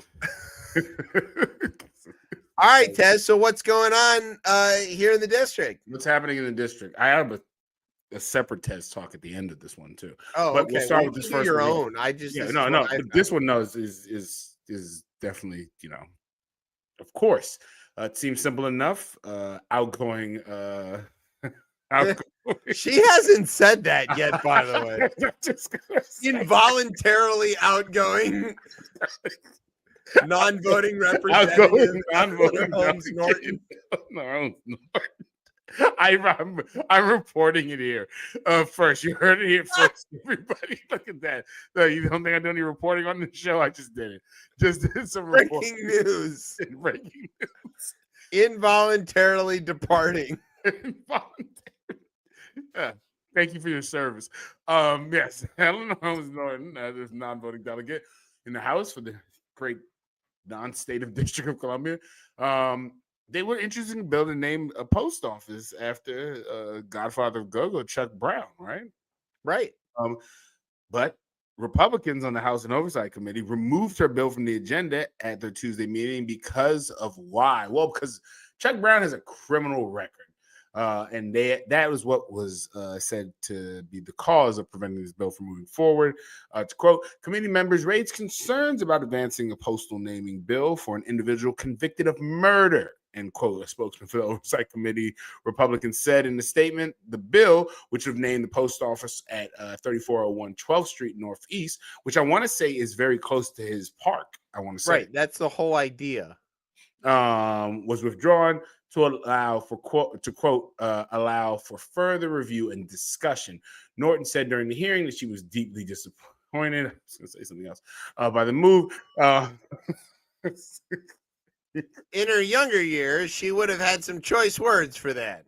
No, exactly, but just deeply disappointed. Says her staff. Quote, DC loves Chuck Brown. He loved DC, end quote, Norton said. Quote, he had a significant impact on DC's history, culture, as well as music. I regret that Republicans on this committee refused to honor this legend. GOP congressional intervention in district affairs is about distinctly DC as go-go music. This is true. So much that on April Fool's Day in 2023, the DC Council spoofed the House Oversight Committee with a post about a fake GOP bill that would impose mandatory maximum song length limits at concerts such as go-go performances, and go alongside an image of Brown. The district, which is subject obviously to congressional oversight because we're out of state, is facing more than a dozen GOP bills that would overhaul local laws and policies, namely on criminal justice and policing. They tried here first before they tried out in the rest of the country. Right. But Tuesday's decision to block the local post office naming caught local officials more by surprise, given Brown's image as a DC icon. I mean, yeah, again, we don't really talk like, yes, he went to Lorton for this murder conviction. In the 50s. 50s. It was a while. Yeah, exactly. Where he learned to play guitar. Yes. Like, exactly. Let's not gloss over. Okay. It's reform at its highest level, right? It's reform. Exactly. He didn't kill anybody. He was there when somebody got killed. Okay. This is like an example of, I don't know if anybody saw the John Oliver about felony murder, but there's all kinds of people who are serving time for felony murder. Yes. Where they didn't actually do any of the killing and they maybe didn't even do the felony. Just like their car was used in a felony where somebody else died. That doesn't make them guilty of murder, except in this weird case where we have this law called felony murder. So he ends up going to Lorton. He learns to play guitar in Lorton, forms a band in Lorton. Yeah. Lorton's the prison, by the way, for people not from around here. Like it's not just a place in Northern Virginia. It's where DC used to send its. It's a federal prison. It's a federal prison. It's now housing with a watchtower. It is now very fancy apartments. Yeah. And I did a wedding at the baseball field there. That's insane. Which was creepy. Yeah. And so like he goes to Lorton and he invents go-go basically in Lorton, right? Yeah. He's playing blues guitar there and he's funking it up a little bit. And he gets out, by the way. Let's be clear. He serves his time and is released. He doesn't like just skip town and come back or whatever. He gets released and he comes back to DC and Bustin' Loose is born. Yeah, Bustin' Loose, the 1978 chart-topping hit. Quote from my good friend here. It's clear to me that the legacy of culture of DC is under attack by congressional Republicans, and we should all be really concerned about it. End quote, said my good friend, council member Zachary Parker. And a shameless plug here, because we are in election season, Zachary Parker, 2026.com. Please go donate. Chuck Brown is a legend, and Ward 5 continues to celebrate his legacy. And it's sad that we're even having to defend off legislation or have these debates about DC culture and our people. And naming post offices is the least controversial thing that Congress does. Yeah. It's often the only thing Congress does. Yeah, right? It's like the one thing that they can do. Yeah, they can't agree on anything else, and the people are like, they're fine with like, all right, you want to name the post office in your hometown after whoever, that's fine. They don't care. But because this is the district and because this is a Black music icon, they care. Yeah. There are lots of post offices named after people with criminal records, by the way. That doesn't seem to bother them if it's got to be a few Confederates out there, right? Yeah. There's got to be a few Confederates. What's the little treason amongst postal friends? I mean, yeah, like what are we? Like, come on now. I grew up off of Lee Highway. It's fine. What a great highway! Great general. What a great general. What a great general. Goddamn Yankees buried their dead in his wife's rose garden. Yeah, that guy. All right. Well, what else you got on your Tez talk? Oh, the other one is this. I may pull up the article on here. But it comes from our good friends at Zillow. And Zillow made a change, right? I want to say they are probably the largest when it comes to largest for real estate posting. But also, too, they are in the real estate business as well, too. Similar to all of them, Redfin and whatnot. But what did Zillow do? Zillow removed, and now we're getting back to the essence of what these TED Talks used to be. They removed their climate surveys basically from their listings. So they did this. They did this recently on here. Hold on, pulling up the actual article itself, which I heard on Marketplace, obviously. Our good friend Dr. Fairweather had a whole Instagram video about this where she was like, hey, at Redfin, we're keeping our climate scores on our listings because people actually use that and they care about that. Yeah. And over at Zillow, they took it off. Yeah, they took this off. And it's I guess there's a few things around this, right? And I think even for myself, I as a personal story, I was actually very close to signing a contract for a place in Ward 5. And I did not actually know that Zillow offered this climate risk, these climate risk. And basically what it is you can go in to Zillow, and number one, it's not like this is out in like front page news. It's fairly kind of buried into the actual listing, but it was climate risk scores, right? So you would see things from like drastic heat, and it would give you basically within a year, I want to say 5 years, within 30 years, what this would look like. And I should have sent in the image of the place I was looking at. But what it said basically is for severe flood at the place I was looking at was a 7 out of 10. So it was a 15% chance in the next or this year of a 1 inch of flooding. In the next 5 years, it was 61% chance of 1 inch of flooding. Next 15 years, it was basically Noah's Ark, 92% chance of 92% chance in the next 15 years of this. And it's just, and it wasn't everywhere in the area, but it was obviously the way the land was, like where these houses. Yeah, the shape of where your house could be. Yeah, the water. Yeah, it clearly was like water is funneling into that, and no type of sump pump was going to go ahead and save you from this. And I think there's a few things around this. One, you should have, just based on where we are with climate change, I think people are making a house is the largest purchase anybody's going to make. Most people are going to make in their lives, and giving homeowners an opportunity to because it's this literally, I scrolled down to the bottom of this property randomly. I was maybe a week away from signing this contract, and I randomly went to the bottom of the listing, and I was like, oh, climate, let's take a look and see what's happening. And I was like, 7 out of 10 seems very high. And I looked at other ones, and it's like 1 out of 10, right? 1 out of 10, 0 out of 10. Like in most places, for all the things. But this area had 7 out of 10. And I was like, and then as I did more digging into some of like the disclosures that the seller was giving, there had been they had a sump pump, it failed, there was flooding in there, and that's prior to like the next right now in next 5 years, 61% chance, right, over 50%. But yeah, I just don't. I find I understand why Zillow would want to remove that.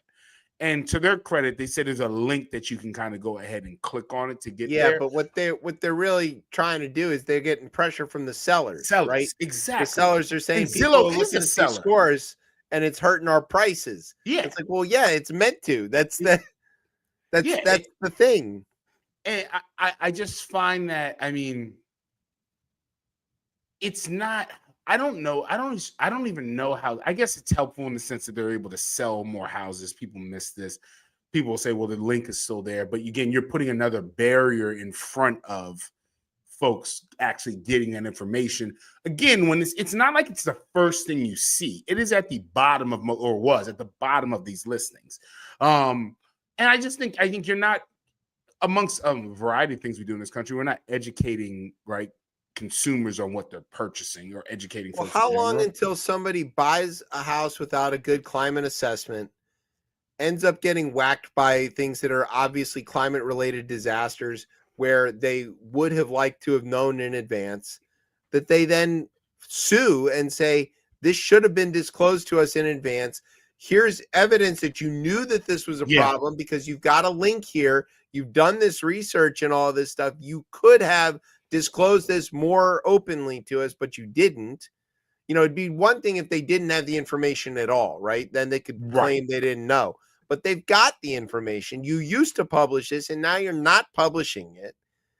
You know, we're owed this information to make an informed purchase, and you withheld it from us. How long until that lawsuit happens and forces it back onto the front page? I mean, maybe. I guess. I mean, it's a private company, right? Yeah, but companies that don't warn about the dangers of their products end up in court. You know, that's what happens with lawn darts or whatever. Like, if you don't explicitly tell people, don't jam this in your eye, they're going to sue you over it.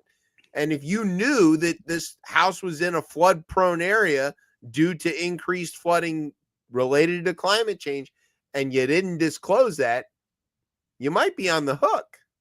Yeah, and again, I just think as they quote from the Marketplace article, buyers who saw flood risk information were much less likely to make an offer on a high-risk home than those who didn't. And I'm like, I had heard this. I had heard this on Marketplace. It's a New York Times article, I think, actually does the actual study on this.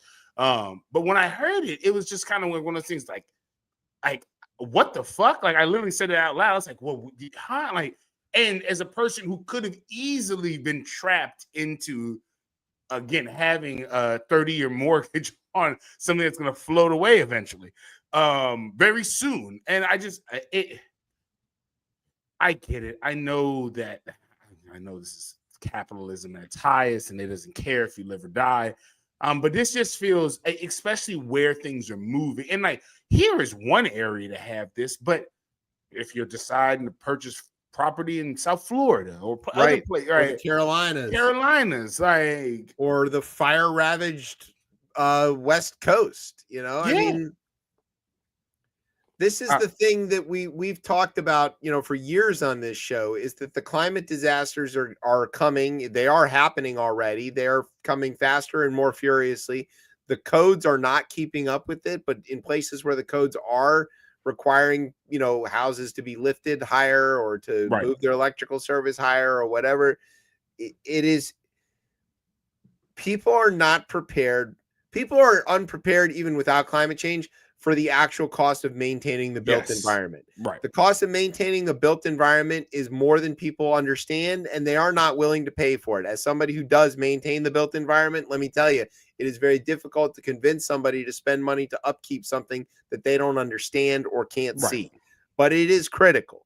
Okay. Now let's add climate change into that, and the amount of expense it will take to reconfigure all of human society to deal with this and recondition our culture and minds to deal with this is out of reach of what most people can understand. And they're not going to want to do it. And so here you have an example where Zillow's like, well, man, it's just too uncomfortable. We don't want to show it to them. And then you run a risk of, right, because there's even somebody's going to sue the shit out of them for it. I'm telling you now. I mean, couldn't this also, there's many things that could tank the housing market, but if you have enough people who are uninformed of buying these places, right? Not only could it tank the housing market, it could tank insurance markets as well, too, insurance is already completely fucked as a result of climate change, right? You've got whole states that can't issue policies. You've got flood-prone areas that can't issue policies. We had a problem with the government shutdown where certain places that are in flood-prone areas require certain kinds of insurance, but because the government wasn't open to approve those things, they weren't able to move forward with the houses, and that did impact the market. But the insurance companies can't get reinsurance for themselves to cover these losses because the losses are greater than what they can take in premiums. The losses are so astronomical that the price of the premiums for this kind of insurance, for home insurance in places that are affected by climate change, is unaffordable. I mean, just not unaffordable like it's uncomfortable. Like it costs more than your entire paycheck every month. It is a problem that will require people to move to places that aren't in these disaster areas. They're going to have to leave the coasts. They're going to have to leave these mountainsides where they can landslide due to the wildfires. We are going to have to reorganize society. And if it's the price of insurance that forces them to do it, then that's what's going to happen. But this is just a cop-out. Right. They obviously know it's a problem. They know it affects their sale price. And there's other people who are doing it who had data to show that it impacts the behavior of the people who are looking to buy houses. It clearly does. If I'm talking about full stop. I reached out. I did not sign the contract at all because I was like, wait, no. I'm going to be legitimately underwater. Yeah. An inch of water in your basement is a lot of water. That's a lot of water. A lot of damage. That's a lot of damage. I mean, that clearly, you could be upwards. And I don't feel like you could be upwards of like $40,000, depending on what it depends on the circumstances. Circumstance of what's happening down there. I found this story. And this is where you think government should come in, right? Where regulation should come in. Like this is the whole purpose of government, to protect consumers, right? Government has requirements on disclosure of lots of things, especially regarding houses. Yeah. Lead paint, for example. Yes. Asbestos, radon. All of these things are things that have to be disclosed when you're buying or selling a house.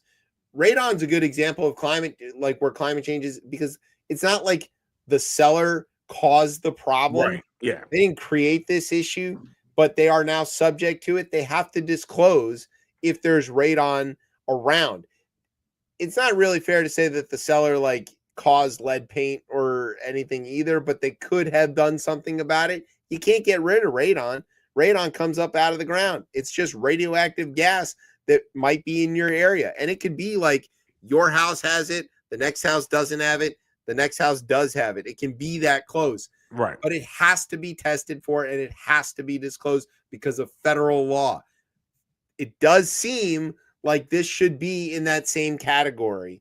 If it isn't now, it probably will be. And I think it's going to be as a result of major catastrophes, people going to get hurt, killed, whatever. And there's going to be some big class action lawsuit about it. And that's going to move the needle. But I don't think it happens until then because, this country doesn't do anything proactively. Right. The kicker of my story is another reason I ended up finding this, and you'll love this, is because I was battling with the seller over solar panels and who would get the credits for the solar panels. So we were battling back and forth on that. And I forgot the name. It's like SFRP or some shit like that. I learned way more about solar panel credits, and you can put solar panel your house and move from your house, but then still get the actual kickback from the solar panels on that. You made the investment. Because you made the investment of that. And I was like, well, but I'm going to have to maintain these. Are you going to fix them if something goes wrong? So we were going back and forth on that. And that is how I ended up randomly scrolling to the bottom of a Zillow page to see the climate risk assessment for the property. So good for you. Go to Redfin. Shout out to Daryl Fairweather. Yeah.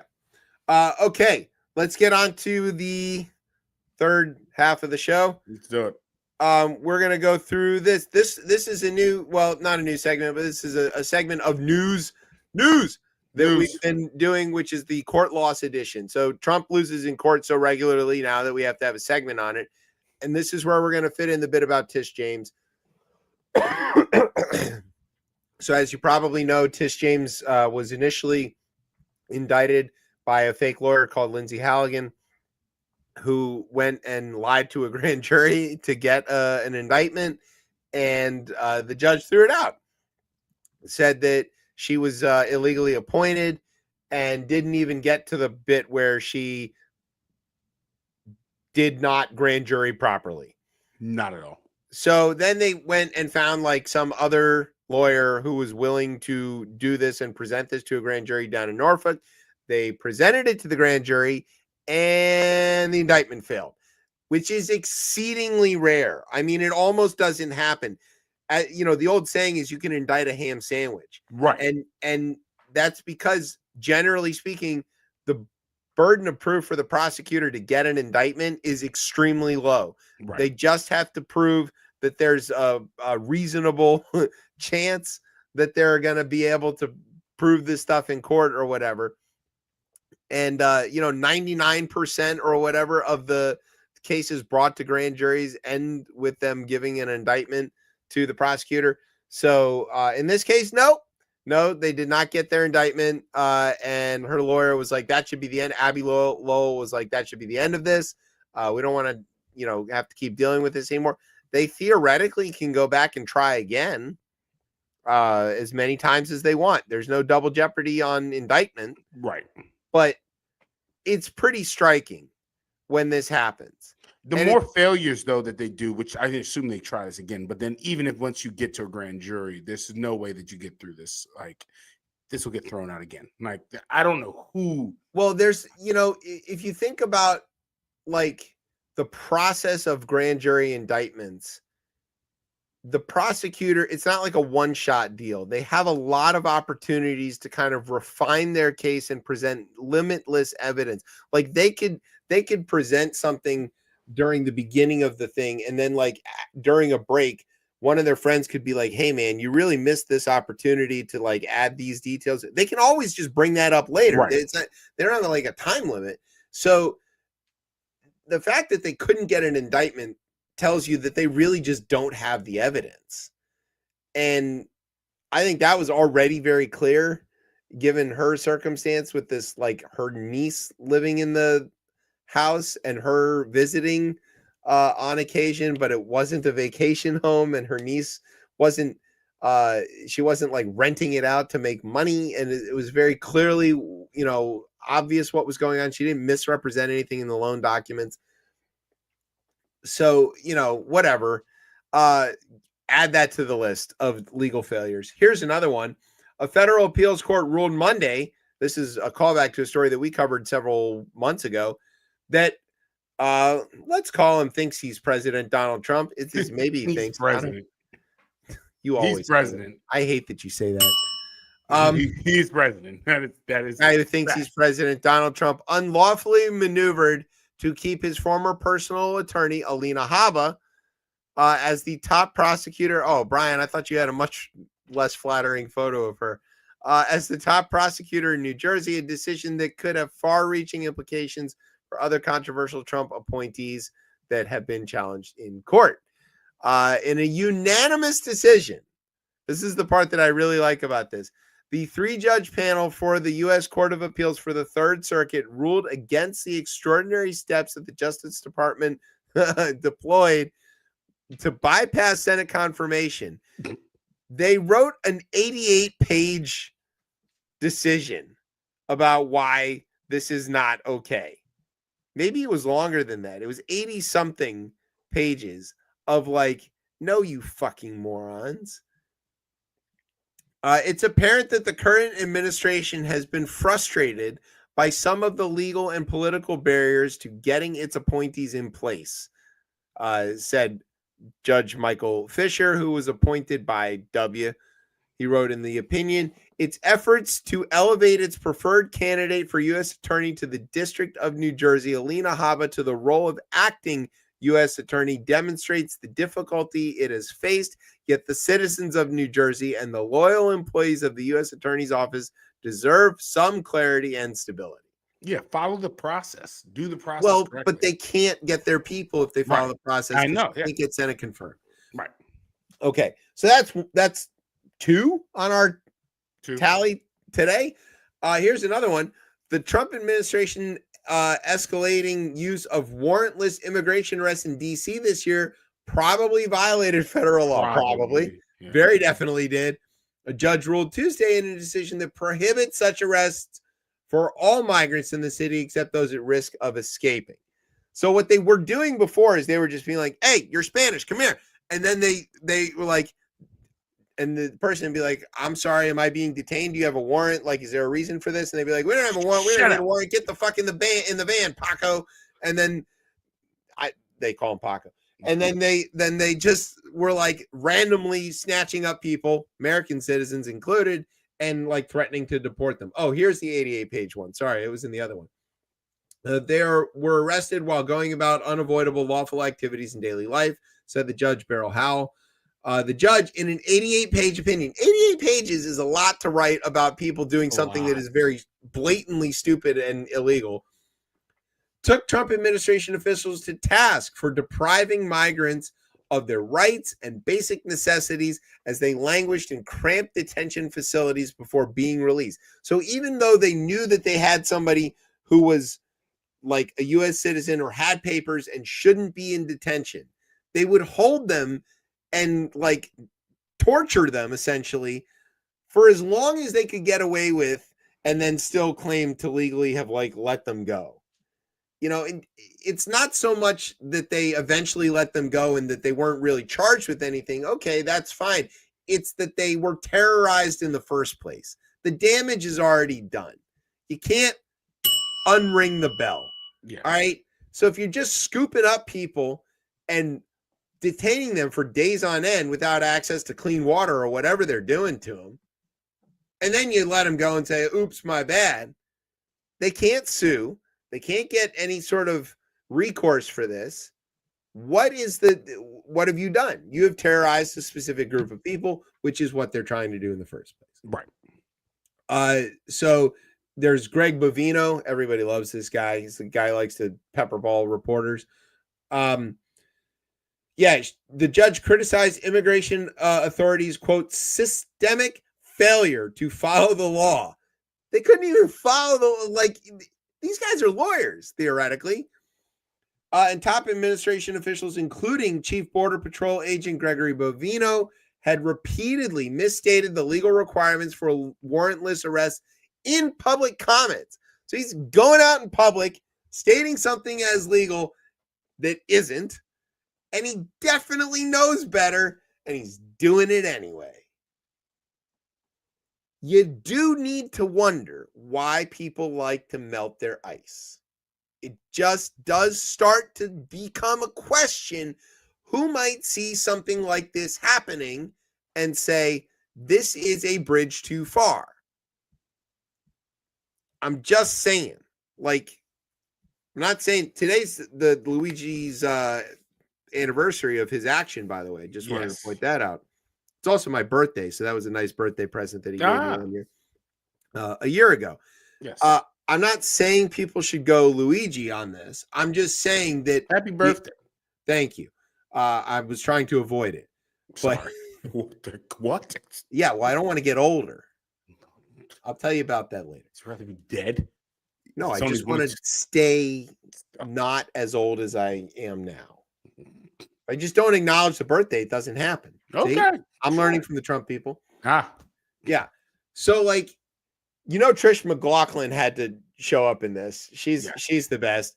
Assistant Homeland Security Secretary. She's the mouthpiece, right? She criticized the judge's ruling. She said DHS conducts enforcement operations in line with the U.S. Constitution. Apparently not. And all applicable federal laws without fear. Apparently not. Favor or prejudice, and will continue to do so. Apparently not. Officials did not immediately say whether they would appeal. Hooray! Yay! Law. So no more checkpoints in Columbia Heights, but for now. All right. Let's get back to the Commonwealth, shall we? So one of the cool things about the Commonwealth, not that cool, is that we have state-run liquor stores. Not that cool. Which is not that cool, but here's the deal with that. If you buy hard liquor in the Commonwealth of Virginia, you're buying it from the Commonwealth of Virginia. This is okay most of the time. The prices aren't really very different than, say, in Maryland, and occasionally they're a little better because the state can buy in bulk, right? They can be like, yo, we want this much Jack Daniels for the whole state.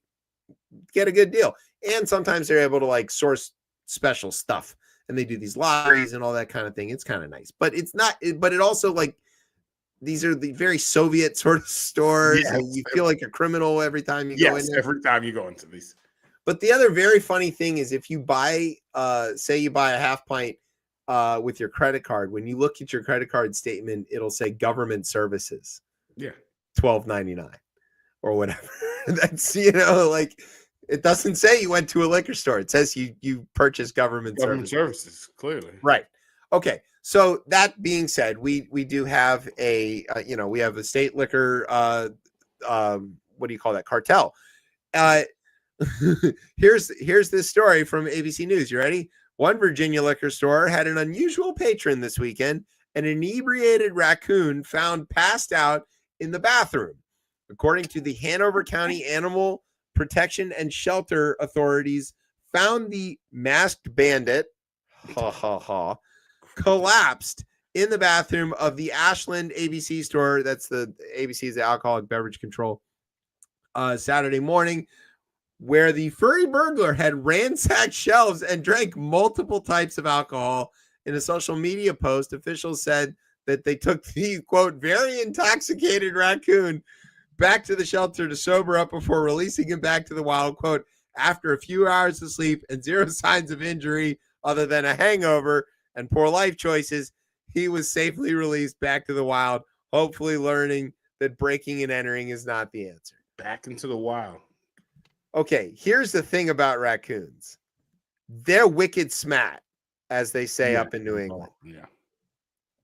That raccoon has learned an incredible lesson. And it is not to do this. It is to do this. How great this is. Yes. And also, a thing about raccoons is they are good communicators with the other raccoons.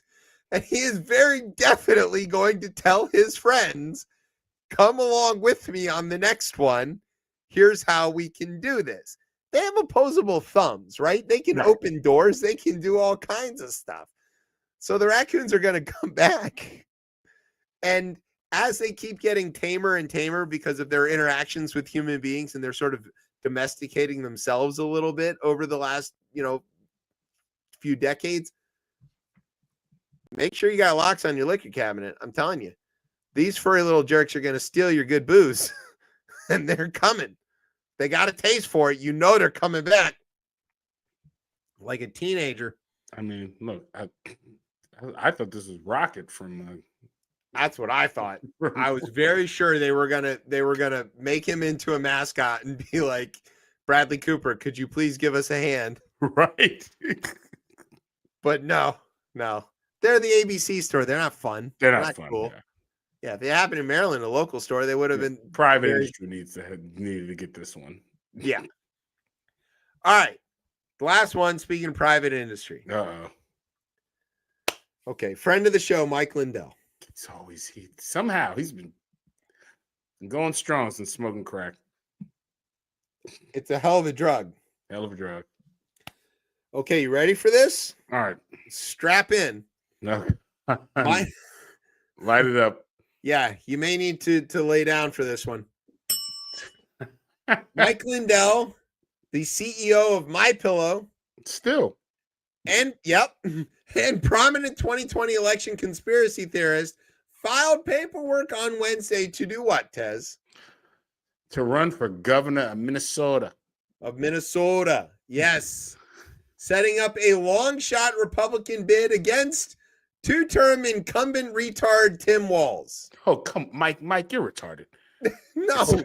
I'm sorry. I'm going to get canceled for that one. Okay, let's just be clear. That's not an okay thing to call people. It's not an okay thing to call Donald Trump or Donald anybody Trump's else. the one that said, look, clearly he was talking about Mike. No, I'm sorry. I'm just trying to He's a charity case. He's a recovering addict. That is true. I'm sorry. He has smoked himself the R word. Redacted. That's the word. That's the word. Okay. Yeah. So, like, if you're picking on the disability community, fuck you. Unless it's Greg Abbott or what's that kid from North Carolina? You can pick on him. Cawthorn. Otherwise, fuck you. I was listening to something the other day and someone called Greg Abbott Wheels. Governor Hot Wheels. That's what Jasmine Crockett calls. I thought of you immediately. Thank you. Immediately. So Mike Lindell for Governor Committee has registered with the state's campaign finance board on Wednesday, according to court filings, allowing him to officially start to raise campaign funds. Now, you may be thinking to yourself, well, he's a CEO of something. What does he need to raise campaign funds for? He's probably got plenty of money. Okay, first of all, he hasn't officially announced it. He says he's going to announce on December 11th. I don't know why that's the date he picked, but okay, cool. Why doesn't he have any money to self-fund this campaign? Oh, he's probably broke because of all the suits that have went after him for his, defamation of all, or like, I assume Dominion might have something out against him. I can only imagine there's probably a bunch of people who have lawsuits against this guy. That is correct. In June, Lindell and his media company, Frank Speech, were found liable for defamation in a federal lawsuit brought by one of Dominion Voting Systems' former employees. That's just one person. And ordered to pay $2.3 million to the former staffer, a separate defamation lawsuit by Dominion itself, which argued that Lindell refused to stop repeating false claims that its voting machines were manipulated to rig the 2020 election, is still pending. He keeps losing his motions on that. So he's gonna, Rudy ended up owing $700 million for the same thing. In September, a federal judge ruled that the Pillow executive defamed another election technology company, Smartmatic, through similar claims. At a federal court hearing in April, Lindell said that his legal disputes had left him, quote, in ruins and unable to pay court-ordered sanctions to the election software maker. He can't pay because he's broke. Is he really running for governor? Or is this just some sort of shell scheme to try to get himself unbroke? It's a grift. And the Dominion stuff is rather new, but he's also been prior to that, he had cases in 2016 around falsely advertising him as a sleep expert. There's no board certification for this. I'm just looking at, he's in California, Alameda County. He's had suits. He's also facing lawsuits claiming for unpaid loans and unpaid invoices. He doesn't pay his suppliers, which is shocking for a Trump person. Who'd have guessed? I don't know. Don't know. Well, there you go. So we are hoping for a Mike Lindell run at governor, because that means Charlie will be a weekly guest on the show, so we can get interviews with Lindell. It's nice to have a friend like Charlie. It is nice, Mike Lindell. What he's running for? Is it in 2026? He's running. This is next year. Running now. I think. Yeah. Mike Lindell, give me a crack at. That's a great slogan. Come on, sign me up, man. Give me on this campaign, and we'll play. Give me a crack addict. You think you got problems? Let me take a crack at it. Yeah, there you go. He's gonna be like, sleepy Tim Walz can't do his job. Tim Walz, exactly. Yeah. I thought he would like a sleepy person. He loves sleepy people. Apparently his pillows are terrible also. Oh, back to the old school song. Yeah, that's good. All right, like so you hear it. that music? That means we've come to the end of the show. I want to say thank you to everybody for all the birthday wishes I got all day. Again, while I was trying to avoid it. I wish I you wasn't didn't getting really any older. mention this at all. I just kind of slipped back. I asked you, happy birthday. Thank you. Crazy.